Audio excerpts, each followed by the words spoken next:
Assalamualaikum warahmatullahi wabarakatuh.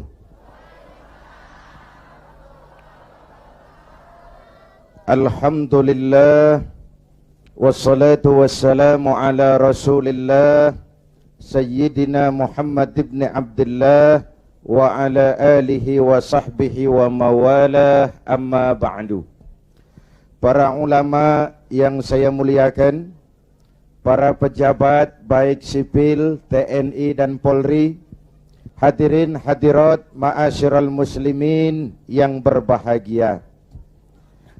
Alhamdulillah malam ini kita dapat bertemu dan berkumpul di tempat ini mengikuti tabligh akbar yang diselenggarakan oleh DPC bekerjasama dengan GMK dalam rangka Maulid mensyukuri nikmat kemerdekaan. Hadirin yang saya hormati, apa hubungan Islam dengan kemerdekaan? Pertama, Islam telah memberikan sugesti, dorongan, semangat, rangsangan kepada orang-orang tua kita dulu untuk bangkit berjuang melawan penjajah. Islamlah agama yang mengajarkan bahwa cinta tanah air bagian daripada iman. Betul? Hubbul watan minal iman. Tanah air kita bukan Aljazair. Tanah air kita bukan Palestina, bukan Arab Saudi, bukan Yaman. Tanah air kita mencintai Indonesia juga bagian daripada iman. Yang datang menjajah kebetulan kafir. Ini cikal bakalnya nih. Yang datang menjajah kebetulan kafir.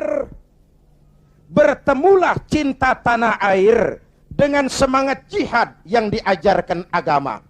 Maka bangkitlah para ulama dengan jamaahnya, kiai dengan santrinya, bahu-membahu bersama tentara berjuang melawan penjajah Belanda. Pernah lihat gambar Imam Bonjol? Pernah? Pakai sorban. Pakai apa? Kalau pakai sorban pasti bukan pendeta Shaolin. Pernah lihat gambar Pangeran Diponegoro? Bukan cuma pakai sorban, pakai gamis. Ketika Belanda dengan licik berhasil menangkap Pangeran Diponegoro, pengikut-pengikutnya termasuk Kiai Mojo, Kiai Maja, mundur ke pedalaman, membentuk kantong-kantong perjuangan. Berupa apa? Pesantren. Pesantren selain sebagai tempat menimba ilmu, juga merupakan kantong perjuangan untuk melawan penjajah. Yang berjuang memerdekakan Indonesia selain tentara, ulama dengan jamaahnya, kiai dengan santrinya, pejuang-pejuang nasionalis beragama Islam. Tidak percaya sensus kubur pahlawan. Ibu bapak, saudara-saudara hadirin, malahan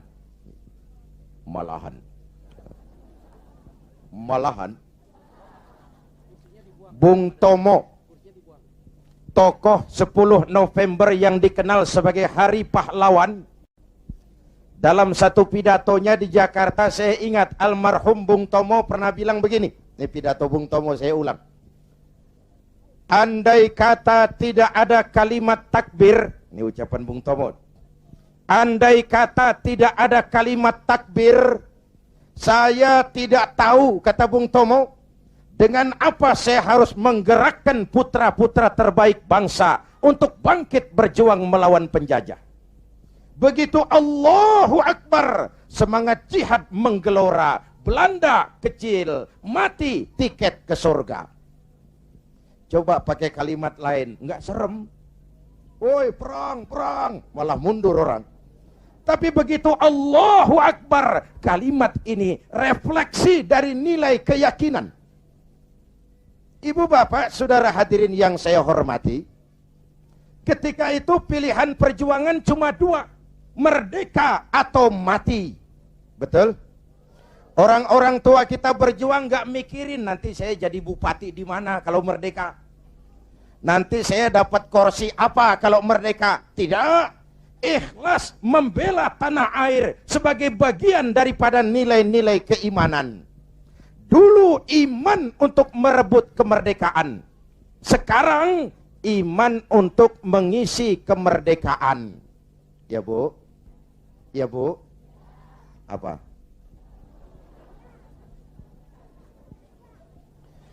Kalau sekarang kita mensyukuri kemerdekaan, jangan pernah lupa kemerdekaan yang kita nikmati ini ditegakkan di atas keringat, air mata, darah, dan nyawa orang-orang tua kita yang mereka tidak sempat menikmati kemerdekaan negara ini. Jangan kotori darah mereka dengan togel, kata Ustadz tadi.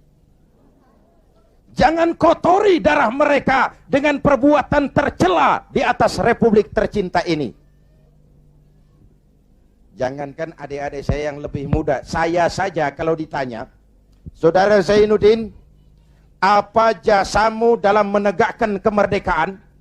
Saya jawab, tidak ada.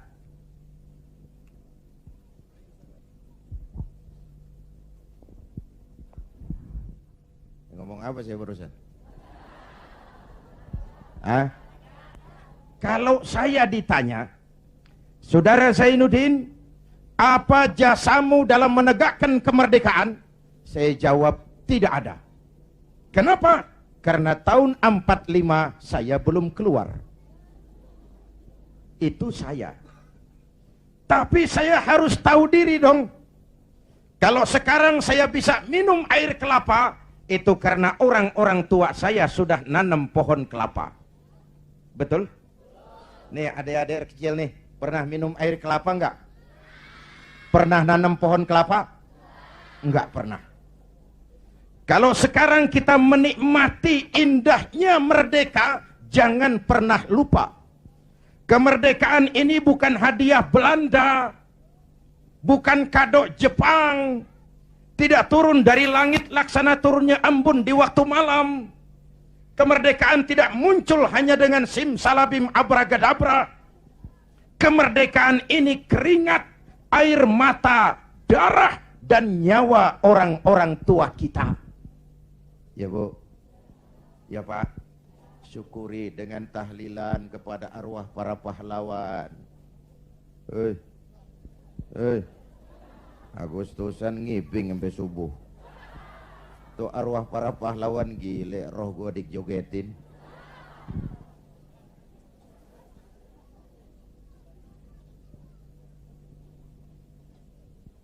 Oke, dulu iman untuk merebut kemerdekaan, sekarang iman untuk mengisi kemerdekaan. Selama ini pembentukan SDM kita cuma berorientasi pada pengisian otak, penataran tiap hari, pendidikan keterampilan di sana sini, tapi hati sering kosong, agama dangkal, keyakinan rapuh, akhirnya moral rendah. Pantas yang disuruh ngurus laut malah jadi bajak laut, yang disuruh ngurus hutan rame-rame jadi orang hutan, yang disuruh ngurus beras malah nimbun beras, yang disuruh ngurus hukum malah bikin hukum kayak pisau. Itu yang melukai rasa keadilan. Pantas muncul street justice, pengadilan jalanan, maling motor tangkap bakar. Itu refleksi dari ketidakpuasan rakyat terhadap sikap hukum selama ini, di mana rakyat melihat kalau yang kecil salah, hukum cepat-cepat ditegakkan, yang besar salah, diam pura-pura nggak ngerti. Itu yang merusak masyarakat. Jelas? Hukum kayak pisau. Tahu pisau? Kalau ke bawah tajam, ke atas si tumpul. Ini hukum pisau namanya. Mudah-mudahan ke depan duet Bu Mega dan Pak Hamzah mampu menegakkan hukum dengan benar. Amin. Ya Rabbal. Berangkat dari pengalaman itulah kita harus mulai kembali kepada penataan nilai keimanan. Itu sebabnya Muslim begitu beral lahir ke alam dunia udah disambut azan. Benar Bu? Kenapa? Bayi itu kaset kosong. Kalau dipakai merekam, daya rekamnya kuat. Kita yang udah berumur nih, ibarat kaset kebanyakan rekaman udah. Nggak kusut juga lumayan. Ngapalin udah berat, kaset kusut. Bayi kaset kosong.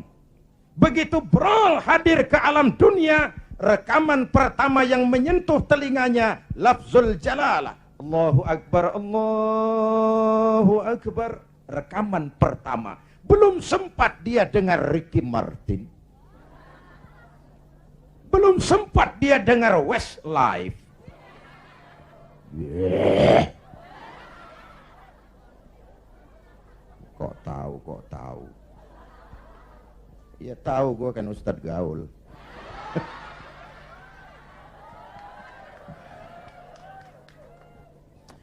Suara pertama yang masuk telinganya Allahu Akbar, suara iman. Ya Bu, itu artinya apa? Pesan pertama orang tua. Nak, kamu nanti boleh jadi tentara, tapi tentara beriman. Kamu boleh jadi polisi, asal polisi beriman. Jadi pejabat, pejabat beriman. Jadi pedagang, pedagang beriman. Jadi petani, petani beriman. Jadi nelayan, nelayan beriman. Jadi teknokrat, teknokrat beriman. Jadi seniman, seniman beriman. Jadi artis, artis beriman. Jadi maling.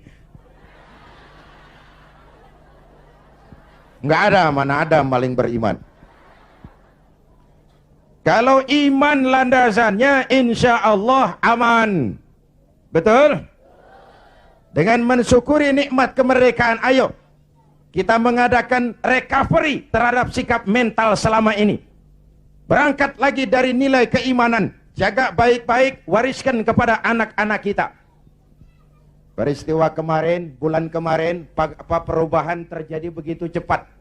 Mulai dari digelarnya sidang istimewa, dicabutnya mandat Gus Dur, dikukuhkannya Bu Mega sebagai presiden, dipilihnya Pak Hamzah Has sebagai wakil presiden. Kalau kita berangkat dari nilai keimanan, maha benar Allah, wa tilkal ayyamu nudawiluha bainan nas. Hari itu kami putar di antara manusia. Ada saat datang, ada waktu pergi. Ada hari lahir, ada saat kembali. Ada waktu dilantik, ada saat menyerahkan jabatan. Hidup cuma nungguin giliran. Maka kalau lagi di atas berkuasa, jangan busung dada dan lupa daratan. Kalau lagi nyungsep di bawah, jangan putus asa dan protes Tuhan. Hei. Hei. Hei. Ayo tetap husnuzon, baik sangka kepada Allah. Hidup cuma nunggu giliran. Jabatan bukan lagi kekuasaan dan fasilitas. Jabatan sekarang kerja bakti, peras keringat, banting tulang, negara lagi sakit, ekonomi terpuruk, keutuhan bangsa dalam ujian, dan rakyat menunggu perubahan. Betul? Betul? Kalau jabatan cuma dianggap kekuasaan, kalau jabatan cuma dianggap fasilitas, biasanya itu maling timba. Hei. Hei. Ini jabatan titipan, harta titipan, ilmu titipan. Namanya titipan kan sebentar. Jangankan harta Pak, roh nih, roh yang menyebabkan kita hidup, itu sekedar hak guna pakai. Nggak punya sertifikat. Bodong. Sekadar hak guna pakai. Kalau yang punya mau ambil, innalillahi wa inna ilaihi. Ruh saja nggak bisa kita pertahankan. Apalagi jabatan. Apalagi harta. Apalagi hidup ini. Hadirin yang saya hormati, hidup cuma nunggu giliran. Jelas? Jelas? Satu, hubungan Islam dan kemerdekaan. Yang kedua, Iya, saya cuma ngelihat jam. Reseh amat sih itu. Udah dengerin aja dah.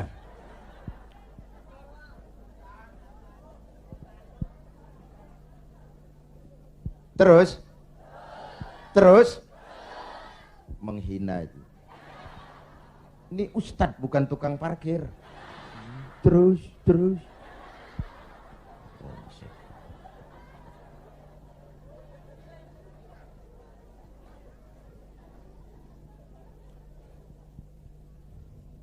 Yang kedua, setelah merdeka, kita mulai menata negeri ini, membentuk wawasan Nusantara dari Sabang sampai Merauke.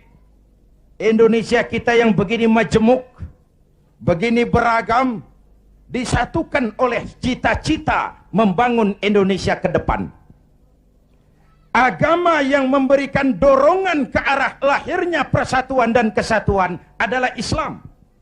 Ia membebaskan manusia dari ras diskriminasi. Dari mana ke orang datang, apa ke warna kulitnya, dari suku apa ke ia dilahirkan, kalau akidahnya sama, itu kan saudara kita. Benar? Benar? Semalam saya cerita nih, saya mau cerita, mau dengar nggak? Saya punya teman, Pak. Teman saya ini doktor dari Harvard University, Amerika. Kenalan sama saya pada waktu saya berada di San Francisco.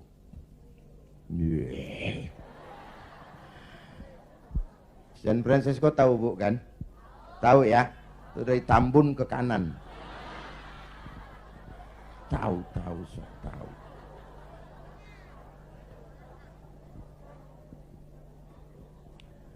Satu hari teman saya si dokter ini bilang, orang Amerika, bule, Mr. Zainuddin, ya, saya kagum dengan negeri Anda Indonesia. Giliran saya kaget. Ada dokter dari Harvard. Harvard itu perguruan paling bergengsi di Amerika. Dia menyatakan kagum dengan Indonesia. Saya kaget. Loh, emangnya kamu sudah belajar tentang Indonesia ya? Sudah. Kenapa? You kagum dengan Indonesia, kenapa saya bilang? Indonesia negara Anda, Mr. Zainuddin. Negara Anda besar. Dalam rangka mensyukuri kemerdekaan, kita bangga dulu jadi anak bangsa. Negara kita besar enggak? Masya Allah, Masya Allah.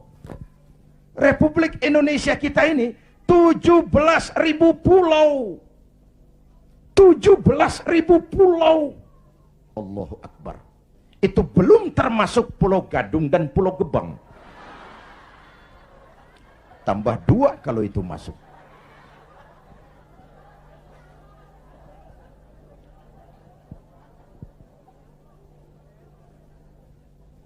Buminya mengandung minyak, gas, batu bara, barang tambang lain. Lautnya kaya, hutannya kaya.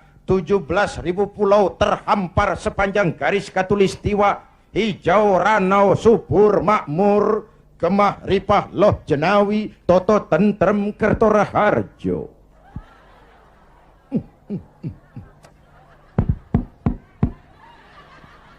Negara besar.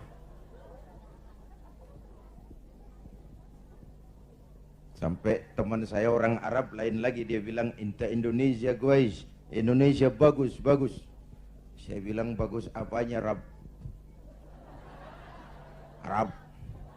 Indonesia negeri Anda subur. Tongkat ditanam jadi pohon. Namanya singkong. Tongkat ditanam jadi pohon. Kami pohon ditanam jadi tongkat. Mati tuh pohon.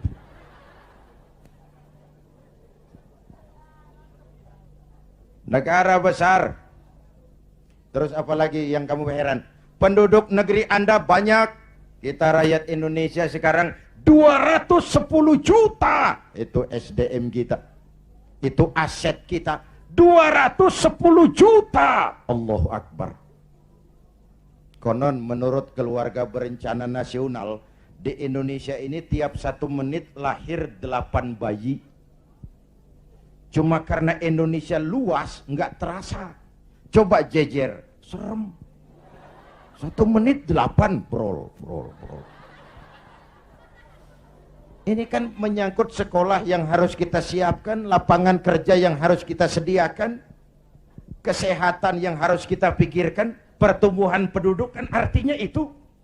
Pertumbuhan penduduk artinya lapangan kerja, sekolah, kesehatan. Ibu bapak hadirin yang saya hormati. Negara besar, penduduk banyak, agama macam-macam. Ini faktor ketiga. Di Indonesia paling banyak agama. Selain Islam, ada Kristen, ada Hindu, ada Buddha, ada Shinto, ada agama Majusi, pengikut Zoroaster, ada agama Kaharingan di Kalimantan. Jawa Tengah masih banyak aliran kebatinan, kejawen, golongan eling. Yang penting percaya kepada Tuhan yang Maha Esa, berbudi luhur, berjiwa bersih, banyak-banyak bersamadi, menyadari tentang hakikat sangkan paraning dumadi, untuk mencapai manunggaling kaula Gusti. Negara besar, penduduk banyak, agama macam-macam, kok Anda bisa satu? Nah ini yang dia heran. Anda pakai lem apa? Saya bilang lemnya 2. Pertama, 87% penduduk Republik ini Muslim. Watak Islam itu rahmatan lil. Kalau besar, dia mampu melindungi yang kecil. Kalau kecil, dia mampu menjaga diri. Ini bukan umat teroris. Ini umat cinta damai. Ini bukan umat biang kerok, ini umat penegak kebenaran. Kita tidak pernah cari-cari musuh, tapi kita pantang lari kalau ketemu musuh. Jelas? Jelas? Hadirin yang saya hormati, lem kedua saya bilang namanya Pancasila. Ini diterima oleh semua agama. Dengan mensyukuri nikmat kemerdekaan, ayo jaga persatuan dan kesatuan. Pagelaran bulan kemarin dalam pengembangan demokrasi kita harus jadi pelajaran betapa kita harus menghormati perbedaan. Jangan beda dianggap musuh. Kalau beda dianggap musuh, kapan kita mau dewasa? Kalau beda dianggap musuh, kapan kita mau berdemokrasi? Ayo rakyat kita dewasa, jangan terjebak fanatisme sempit. Saudara senang Zainuddin, boleh. Fanatik sama Zainuddin, jangan. Kalau buat Pak Zainuddin benar atau salah, saya bela dengan darah saya. Goblok. Yang benar belain, yang salah dandanin. Kalau salah dibenerin juga, kita menjerumuskan orang namanya. Ya Bu? Ya Bu? Ayo rakyat kita objektif. Biar keluar dari dubur ayam. Kalau memang telur, ambil. Biar keluar dari dubur kiai, kalau kuning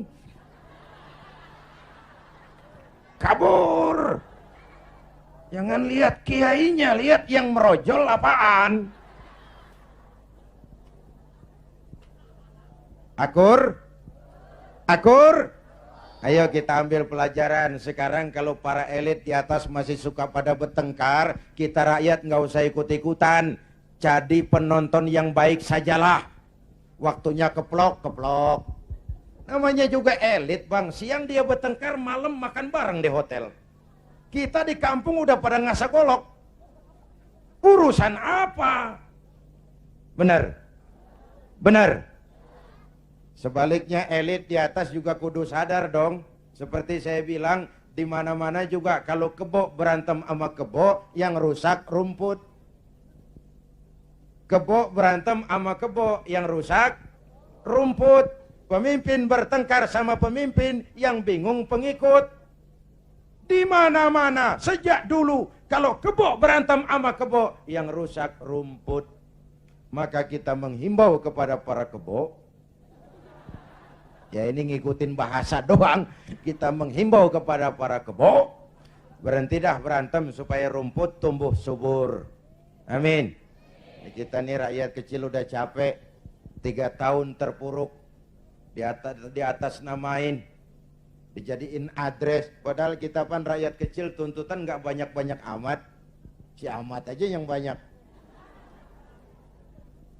Perangsanan saya, Pak, kita nih rakyat kecil, asal keadaan aman, bisa kerja, makan cukup, anak bisa sekolah, rapi urusan. Bener? Yang mau jadi presiden si Ahmad, si Baduk, bodoh amat kita mah. Ya Bu, yang penting Pak, keadaan aman, bisa kerja, makan cukup, anak bisa sekolah, rapi udah. Ada rezeki dikit, kawin lagi. Umpamanya ini, umpamanya.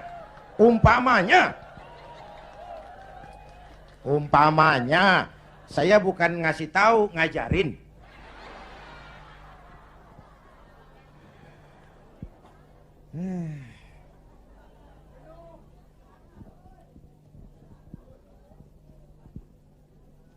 Ibu bapak, saudara-saudara hadirin, jadi mensyukuri nikmat kemerdekaan, jadilah lem perekat menjaga keutuhan bangsa. Kenapa? Keutuhan kita dalam ujian, apalagi kemarin-kemarin kan istilah saya musim Pak Bendot. Kipas, angin, tukang kipas gentayangan, tukang kompor lebih banyak daripada tukang lem. Angetin sono, sundut sini, panasin sono, bakar sini. Begitu kebakaran dia kabur, tepuk tangan, kita yang tekor. Hadirin yang saya hormati, padahal bangsa itu kayak gelas. Ini contoh.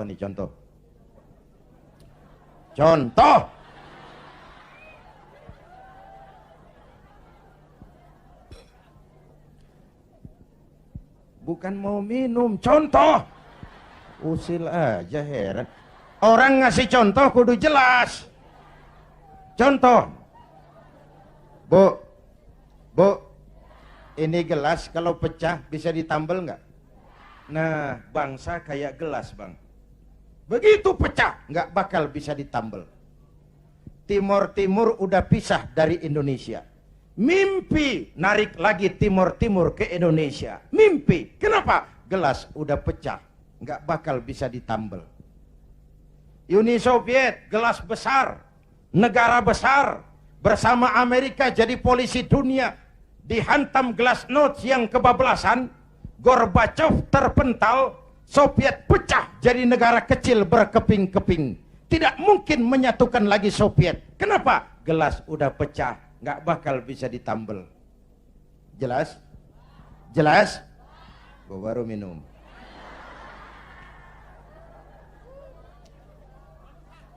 Ya bagaimana aja orang nyari akal lah. Usil banget, gue heran. Iya, kalau datang minum kan gue malu amat. Mau minum aja pakai kelilingan dulu. Ayo, jangan biarkan Indonesia kita jadi gelas pecah. Jaga semangat kebersamaan. Beda boleh, marahan jangan. Bang, kaos lu hijau ya? Hijau gue. Temen kita kuning. Biarin kalau dia mau. Yang satu merah. Nggak apa-apa. Yang lain biru. Boleh. Lu lewat sono, gue lewat sini, yang satu lewat situ. Ntar kita ketemu di sono. Bisa nggak begitu? Cakep nggak urusan? Iya, jangan beda kaos merengut. Urusan apa? Jadi anggota DPR kagak, sama tetangga marah. Tekor kemana-mana. Ayo rakyat, kita dewasa, berpolitik dengan rasio, jangan dengan emosi. Kayak saya kan, sekarang saya ketua Dewan Pimpinan Pusat Partai Persatuan Pembangunan. Itu pribadi saya, nanti saya cerita kenapa saya gunakan hak politik saya. Tapi saya tidak akan memaksakan pendirian ini kepada hadirin. Itu resiko saya gunakan hak politik saya pulang kampung P3. Perkara saudara, terserah, saya menghargai pendirian saudara. Mau ikut saya, alhamdulillah. Mau pilih P3, silakan. Mau berjuang dengan yang gambarnya Ka'bah, boleh. Terserah aja itu sih. Namanya hak demokrasi, nggak boleh dipaksa-paksa dong, ya nggak?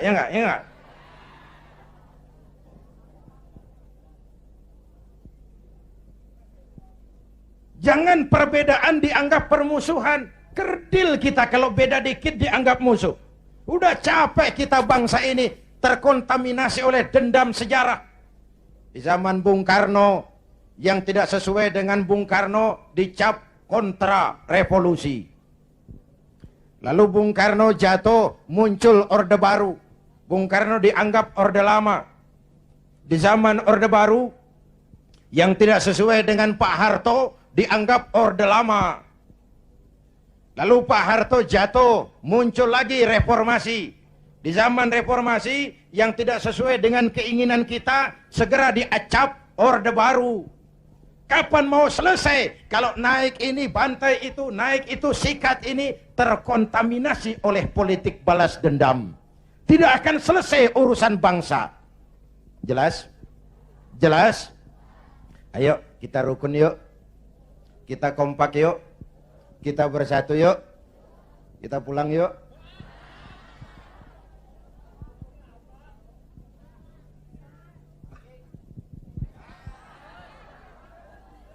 Sampai jam berapa nih?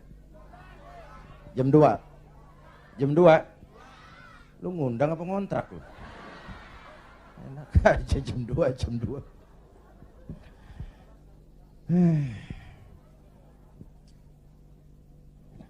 Malam ini saya hadir di sini. Saya nggak merasa sebagai tamu.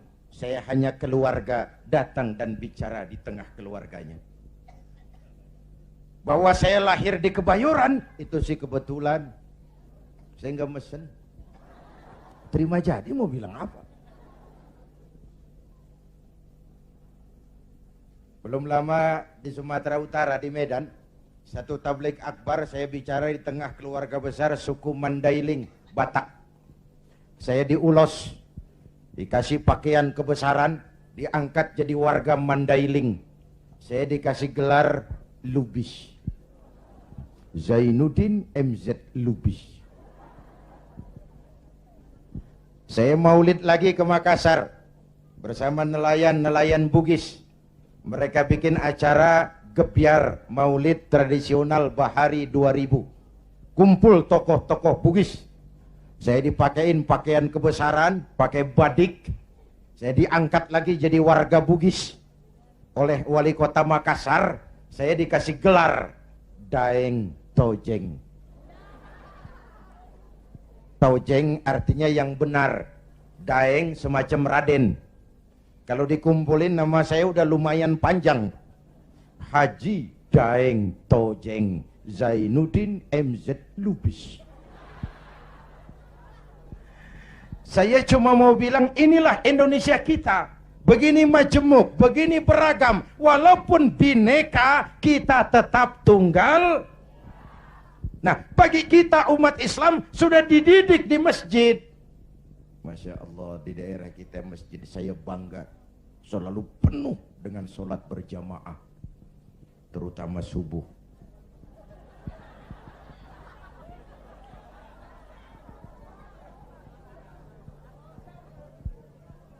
Saya tahu saya subuh sering lewat sini. Kalau udah subuh penuh sampai keluar. Nggak ada yang masuk.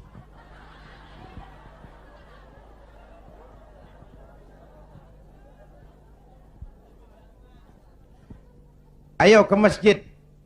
Pertama, siapapun masuk masjid, copot sandal, buka sepatu. Betul? Bicara demokrasi, mau bicara reformasi, mau bicara soal keadilan, rohnya satu. Jangan ada warga negara kelas 1 di Republik ini. Semua sama di hadapan hukum. Siapapun masuk masjid, copot sandal, buka sepatu. Lurah masuk masjid, buka sepatu, rah. Camat masuk masjid, buka sepatu. Mat. Gubernur masuk masjid, buka sepatu. Nur. Presiden masuk masjid, buka sepatu.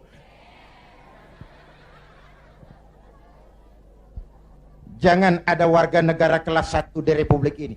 Ini cikal bakal demokrasi, reformasi dan keadilan. Negara rusak kalau sudah banyak warga negara kelas 1. Sudah copot sendal? Sudah Pak. Sudah buka sepatu? Sudah. Ayo masuk ke dalam masjid. Kalau sudah masuk ke dalam, ibu bapak lihat. Yang datang dari sebelah kidul, madep ngulon, Bang. Yang datang dari sebelah timur, madep ngulon, Bang. Yang datang dari utara, madep ngulon, Bang. Yang datang dari sebelah kulon, madep ngulon. Masya Allah, jiwa masjid. Bukan soal dari mana orang datang, tapi satu arah menghadapmu. Kau boleh Sunda, kau boleh Jawa, kau boleh Batak, kau boleh Ambon, kau boleh Bugis, kau boleh Aceh, kau boleh Padang, kau boleh Melayu, kau boleh Dayak, kau boleh Madura, kau boleh Betawi, tapi kita satu nusa, satu bangsa, satu. Yuk kita rukun yuk. Kita kompak yuk. Lidih juga Bang, lidih tahu lidih. Lidih tak biar gede banget, kalau sendirian laler kagak mati. Bener. Tapi biar lidih kecil-kecil, kalau digabung sama lidih yang lain, diikat jadi satu, sapuh namanya, jangan laler, anjing juga gempor. Benar. Kita begitu juga, walaupun hutang kita bertumpuk, kita tetap optimis, sumber daya alam kita kaya, asal kita kompak, rukun, bersatu. Jelas? Jelas? Sudah madep ngulon semua Bang? Sudah. Ayo selenggarakan sholat berjamaah. Apa itu? Hidup berbangsa dan bernegara. Caranya bagaimana? Ya harus ada imam, harus ada makmum. Betul? Ada pemimpin, ada rakyat. Makmum siapa? Makmum mah siapa aja Bang. Ngaji deh sama kiai mana juga nggak ada pemilihan makmum. Namanya makmum tiba ngikutin siapa juga boleh. Bener? Bang, orang budek tuh. Budek boleh jadi makmum. Tibang makmum ngikutin doang, dia budek, dia kagak denger juga dia lihat. Bacaannya nggak fasih, boleh jadi makmum. Ketinggalan satu rakaat, boleh jadi makmum. Tapi nggak tiap orang boleh jadi imam. Kenapa? Imam mau mimpin orang banyak. Kalau imam goblok, bego, hancur sembahyang. Benar? Benar? Makanya lain kali milih imam hati-hati. Hei, yang punya masjid pada nih, kalau milih imam hati-hati.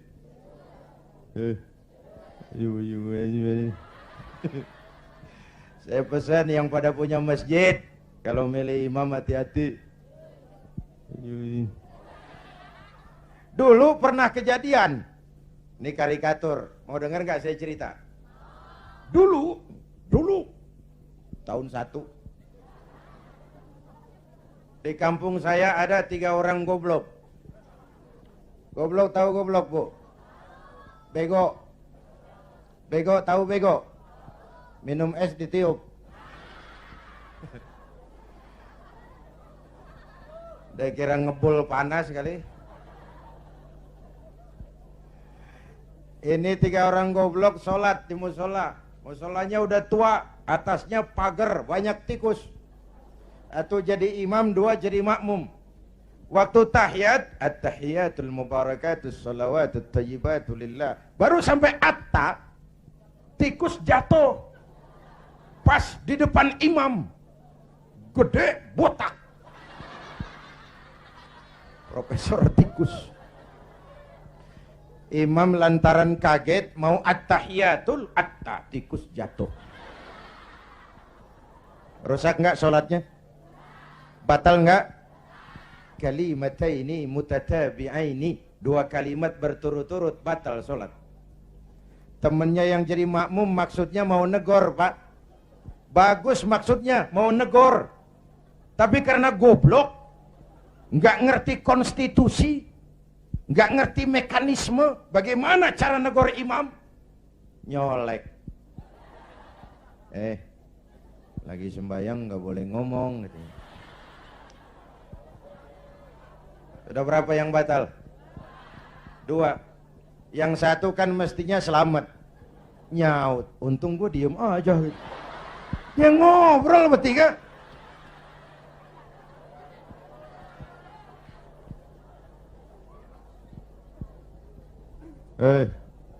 Nyari imam hati-hati.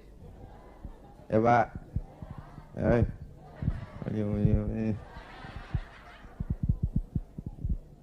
Itu sebabnya kalau sudah ada imam yang diajarin imam dulu. Pesan Nabi apa? Idza amma ahadukumun nas falyukhaffif. Kalau kamu jadi imam, ringankan solatmu, jangan terlalu panjang. Kenapa? Makmum nggak sama kekuatannya. Ada makmum yang tua renta, diri aja udah gemeter. Ada makmum yang punya darah tinggi, kalau sujud kelamaan palanya sakit. Ada makmum yang udah janji, habis sembahyang mau terima duit. Kalau imam kelamaan, kelas odan makmum. Imam harus tahu keadaan makmum. Pemimpin harus punya sense of crisis. Rakyat saya ini keadaannya lagi bagaimana? Kalau saya begini pantas apa enggak?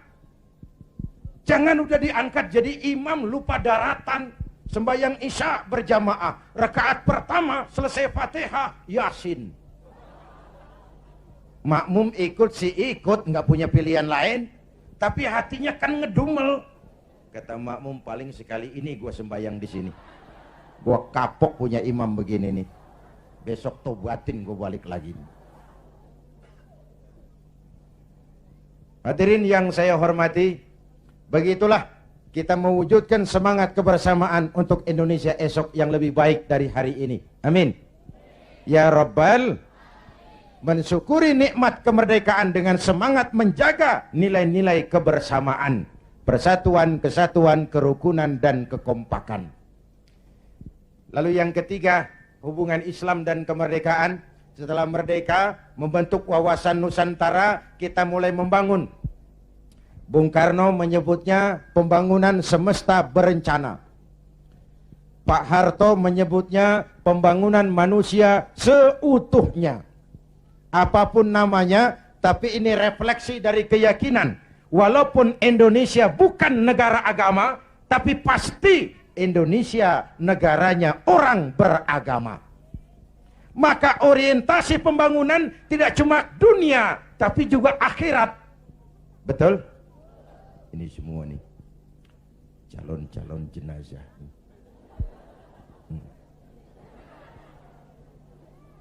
Tadi di awal saya bilang hidup cuma nunggu giliran, akhirnya giliran mati.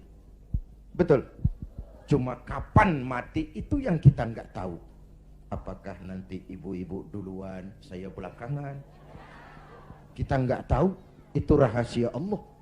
Mungkin juga malah saya yang belakangan, ibu-ibu duluan.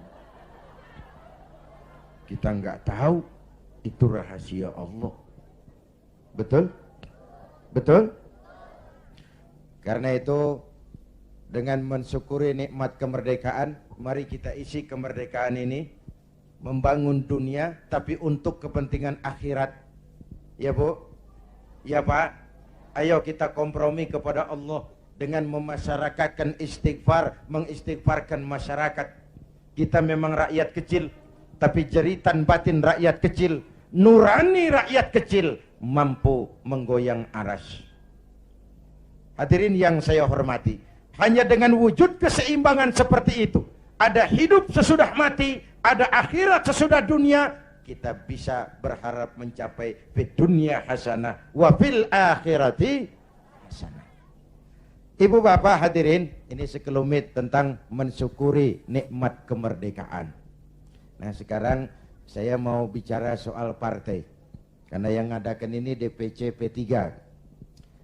Banyak pertanyaan, mengapa makhluk bernama Zainuddin MZ yang dulu katanya tidak kemana-mana tapi ada di mana-mana, kok memutuskan turun lagi ke panggung politik?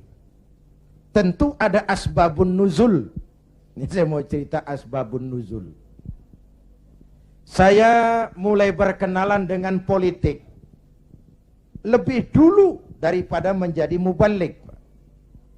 Tahun 71 saya sudah ikut politik praktis. Waktu itu saya jadi juru kampanye Partai Nahdlatul Ulama. Pemilu pertama di zaman Pak Harto yang diikuti oleh 11 partai. Ini historisnya nih. Tahun 74 terjadi fusi 4 partai Islam, NU, Parmusi, PSII, Perti, melebur jadi satu. Terjadi fusi. Lahirlah Partai Persatuan Pembangunan. Asasnya Islam, lambangnya Ka'bah, hasil istikharah Hadratus Syekh Kiai Haji Bisri Samsuri, Rais Suriah Nahdlatul Ulama waktu itu, yang adalah kakeknya Kiai Haji Abdurrahman Wahid. Maka pemilu tahun 77 dan 82, selain duduk di MPC, saya tetap kampanye buat Partai Persatuan. Duet sama Haji Roma Irama waktu itu, di zaman galak-galaknya Golkar. Tahun 77-82 Bu, kalau berangkat kampanye itu pamitnya pamit mati. Itu zaman-zaman Amir Mahmud, Amir Murtono, dan Amir-Amir lain itu. Nyawa taruhannya, padahal calon anggota DPR bukan, apalagi calon menteri, digaji kagak. Itu yang namanya panggilan jiwa. Karena partai ini asasnya Islam. Tujuannya amar ma'ruf nahi munkar, untuk kemaslahatan bangsa dan negara. Kenapa? Negara ini kan kayak kapal, Bang. Kapal laut. Orang naik kapal laut kelasnya nggak sama. Ada yang di dek kelas 1, kelas 2, ada yang kamarnya di bawah. Kalau yang dapat kamar di bawah perlu air, dia kudu ke atas. Lewat tangga, jalan jauh, capek, keringetan. Potong kompas. Ngapain gua ke atas jauh-jauh? Air dekat banget, cuman dibatasin dinding kapal. Gua bor aja nih kapal nih. Ntar air masuk kamar-kamar gua udah bayar pakai duit gua. Yang ngebor juga gua, orang lain jangan ikut campur. Kalau didiemin kapal dibor, bocor nggak? Mula-mula sedikit, makin lama makin banyak, makin sulit dikendalikan. Akhirnya kapal miring, tenggelam. Kalau kapal tenggelam, yang mati yang ngebor doang. Seluruh penumpang kapal ikut tenggelam karena satu ngebor. Negara kayak kapal, korupsi, KKN, maksiat, munkarot, kebatilan, kezoliman, ketidakadilan, itu ngebor kapal, bocorin kapal. Di masyarakat juga begitu. Kadang-kadang temen ditegur ngotot, biarin aja, yang mabok gue, yang beli minuman gue mabok di rumah gue, kenapa lu pusing? Yang judi gue, pakai duit gue, kenapa lu pusing? Yang zina gue, kenapa lo ribut? Iya, yang judi lo, yang mabok lo, yang zina lo. Tapi judi, mabok, zina, maksiat, Mas. Kalau ini negeri kebanyakan maksiatnya, Allah marah, turun gempa bumi. Yang mampus bukan elu doang, monyong.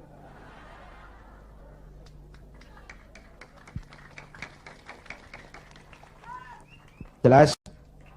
Jelas? Iya, kalau kita makan nangka kena getah sih resiko. Enggak makan nangka kena getah, sial namanya. Jelas? Jelas? Nah, singkat cerita, lalu tahun 83, 84 diundangkan asas tunggal Pancasila. Golkar makin tirani, makin otoriter. Tidak boleh lagi ada ormas dan parpol yang asasnya Islam. Kalau tidak mau terima asas tunggal, bubar. Maka dengan berat hati waktu itu, P3 menerima asas tunggal Pancasila daripada dibubarin. Lambangnya berubah jadi bintang. Betul? Masih ingat? Saya protes waktu itu kepada guru saya, Hadratul Mukarram Kiai Haji Dr. Idham Khalid. Ini nanti soal silsilah, Pak. Beliau salah seorang pendiri P3, termasuk presiden pertama Partai Persatuan. Pak, kenapa diterima asas tunggal Pancasila? Kita harus melepas asas Islam, kan rugi. Beliau senyum, apa kata beliau? Zainuddin, ibarat warung, Kita sekarang nggak boleh dagang nasi uduk. Biarin aja dagang pisang goreng dulu. Sebab kalau kita dagang nasi uduk juga warung digusur. Biarlah dagang pisang goreng dulu, yang penting masih punya warung. Nanti kalau keadaan aman kita dagang lagi nasi uduk. Ya, Masya Allah, orang tua bijaksana. Tapi saya sudah kadang frustasi. Apa artinya lagi berpolitik kalau asasnya tidak Islam? Maka sejak tahun 84 saya mengundurkan diri dari panggung politik. Saya konsentrasi penuh kepada dunia dakwah. Ketika itulah lahir prinsip, saya tidak kemana-mana, tapi saya ada di mana-mana. Itulah politik dakwah. Itu politik dakwah. Kenapa? Waktu itu Golkar kejam, Pak. Tidak boleh ada bunga indah tumbuh di luar istana. Tidak boleh ada bunga indah tumbuh di luar istana. Maka saya harus ngatur strategi supaya saya bisa dakwah ke sana dan kemari. Saya lahirkanlah prinsip tidak kemana-mana, tapi ada di mana-mana. 97, ini cerita singkat. Mulai terjadi krisis moneter. Rupiah kita anjlok, dolar naik ke langit. Ya Bu? Ya Bu? Dari 2.500 dolar sampai 17.200, bagaimana nggak kolab? Akibat krisis moneter muncul yang lebih makro, krisis ekonomi. Sampai sekarang kita masih ngerasain, ya Bu.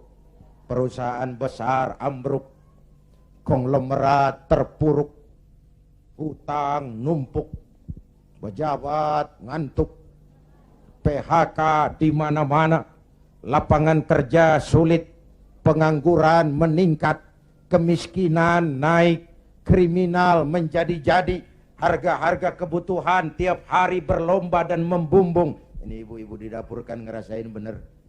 Ya Bu, tadi udah ditanya tuh sama Ustadz kita, beras naik enggak? Naik. Minyak, kecap, bapaknya anak-anak. Pikir dulu baru nyaut, naik.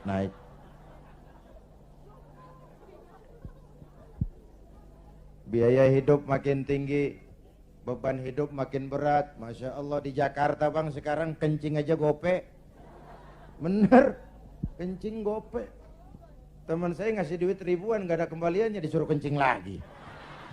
Orang udah tiris bagaimana ngeluarinnya? La haula wa la quwata illa billah.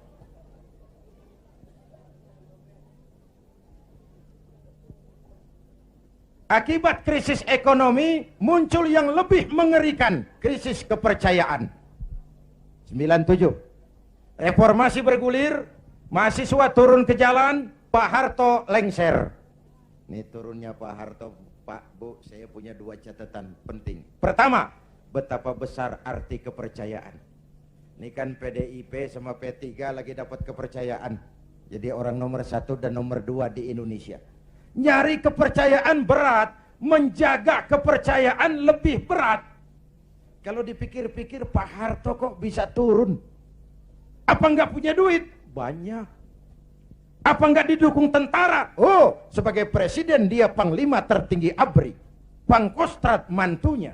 Kok turun? Jawabannya tidak dipercaya. Tidak dipercaya. Nih pelajaran nih. Nggak punya duit bisa minjam, nggak punya beras bisa minta, nggak dipercaya turun. Betul? Luar biasa kepercayaan itu. Ibu-ibu dari sore mau duduk besini, nggak minum, nggak makan, kan karena percaya sama saya. Bener? Entah lo nggak percaya, gue bacok. Bener Bu, kepercayaan penting. Orang kayak Saddam Hussein, orang kayak Muammar Gaddafi, orang kayak Fidel Castro, secara ekonomi diembargo habis-habisan oleh Amerika, dikucilkan dari pergaulan internasional. Tapi Saddam tetap mimpin Irak, Gaddafi tetap mimpin Libya, Castro tetap mimpin Kuba. Kok bisa rakyat percaya sama pemimpinnya. Hei, hei, rakyat percaya. Rakyat percaya. Ya Bu? Ya Pak? Kalau nggak dipercaya udah berapa dah? Ini. Itu catatan pertama.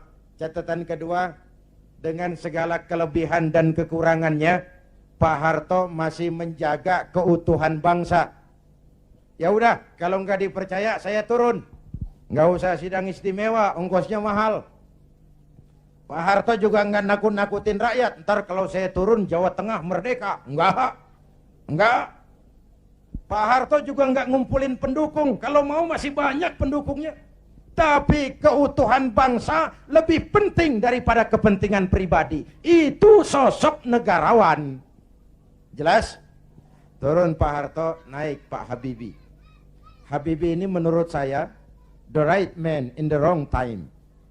Pemimpin yang baik tapi muncul pada waktu yang salah. Kenapa? Pak Habibie berhasil menekan dolar dari 17.000 ke 6.000. Itu prestasi ekonomi. Orangnya demokrat, kalau dihujat senyum. Dia masuk gedung DPR, dia senyum. Waktu laporan pertanggungan jawabnya ditolak oleh DPR dengan suara beda cuman puluhan, apa komentarnya? Sambil senyum dia bilang, it's over. Kalau laporan saya ditolak, selesailah saya sampai di sini. Dia tidak maju lagi sebagai calon presiden, padahal masih punya hak mencalonkan diri. Kenapa? Itu namanya tahu diri. Kalau orang udah kagak demen, udah. Muka badak.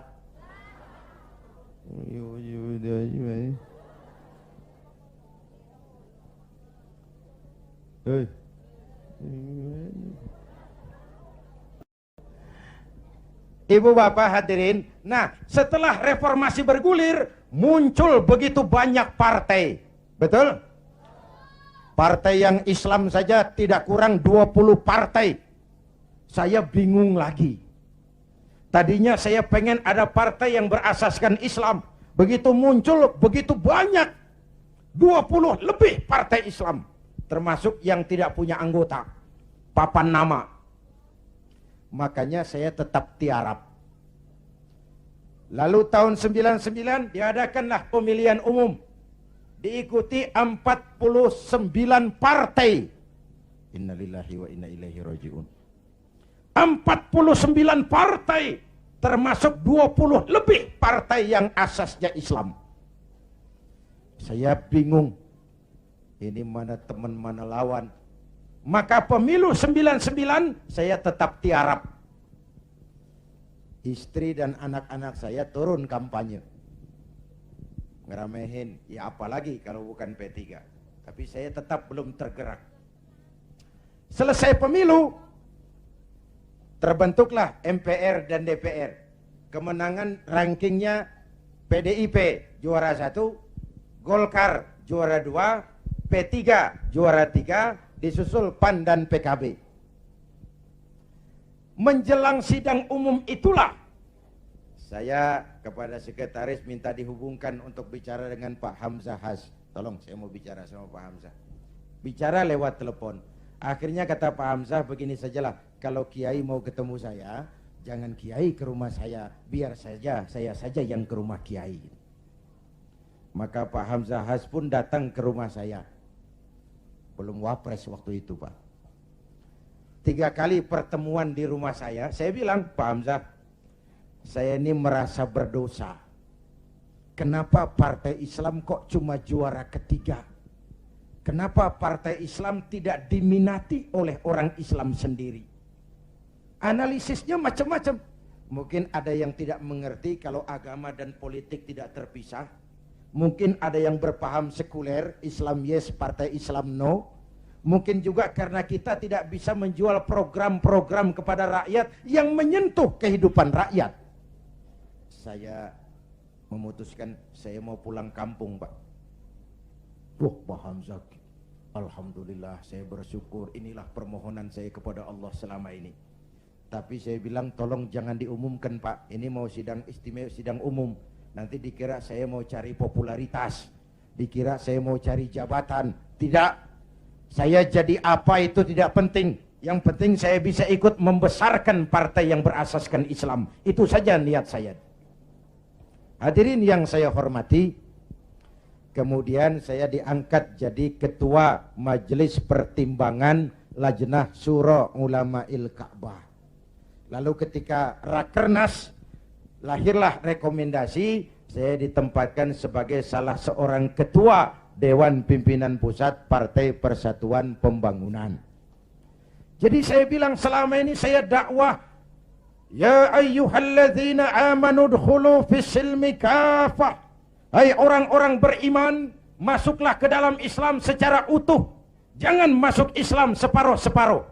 Kalau Islam katamu, Islamlah cara kau berdagang, Islamlah cara kau bertetangga, Islamlah cara kau berumah tangga, Islam jugalah cara kau berpolitik. Jangan masuk Islam separuh-separuh. Ya Bu, ya Bu, Bu, jawab yang jujur. Kalau masuk separuh-separuh enak enggak? Tuh kan ngeres aja kan pikiran. Tetapi saya tetap pada orbit saya. Saya tidak akan meninggalkan tugas dakwah. Dan saya bersyukur, sekalipun saya terjun kembali ke dunia politik, dakwah saya tetap berlangsung. Undangan nggak kurang, malah makin sibuk ngatur. Saya bersyukur, ya Allah, kalau begitu mudah-mudahan umat bisa menerima saya pulang kampung. Dan kalau sekarang P3 pada kabinet ini mampu meraih wakil presiden, kenapa tidak pemilu tahun 2004 kita raih kursi presiden? Asal konstitusi, kan sah saja orang punya cita-cita toh. Nah sekarang partai gurem yang kagak dapat suara aja pada minta kursi menteri. Ini tukang kursi lagi laris nih. Partai gurem yang kagak dapat pemilih, pakai minta kursi juga, emang urusan apa? Kursi laku banget. Dianggap kapling pembagian rezeki. Innalillahi. Ini kerja bakti, peras keringat, cuci piring. Negara lagi bangkrut, Indonesia lagi sakit, Ibu Pertiwi meratap berlinang air mata. Kalau cuma pada mau cari rezeki, maling tembak lagi tuh. Negara makin terpuruk. Ibu bapak hadirin yang saya hormati, karena itu kita doakan Bu Mega dan Pak Hamzah mampu melaksanakan amanat rakyat. Amin. Ya Rabbal Alamin. Dan kita semua rakyat tetap menjaga kebersamaan, persatuan, kerukunan, dan kekompakan. Perbedaan jangan dianggap permusuhan. Justru ciri demokrasi, kemampuan memanage konflik, bukan menghilangkan konflik, tapi memanage konflik menjadi kekuatan untuk membangun ke depan. Hadirin, inilah sekelumit yang dapat saya sampaikan malam ini. Mudah-mudahan baik mensyukuri kemerdekaan maupun kehadiran saya di partai menjadi jelas adanya. Bukan karena target pribadi, tapi karena inginan memberikan kontribusi yang lebih real kepada umat, bangsa, dan negara tercinta ini. Terima kasih atas segala perhatian. Mohon maaf atas segala kekurangan. Jumpa lagi di lain kesempatan. Usikum wa nafsi bitaqwallah. Wassalamualaikum warahmatullahi wabarakatuh.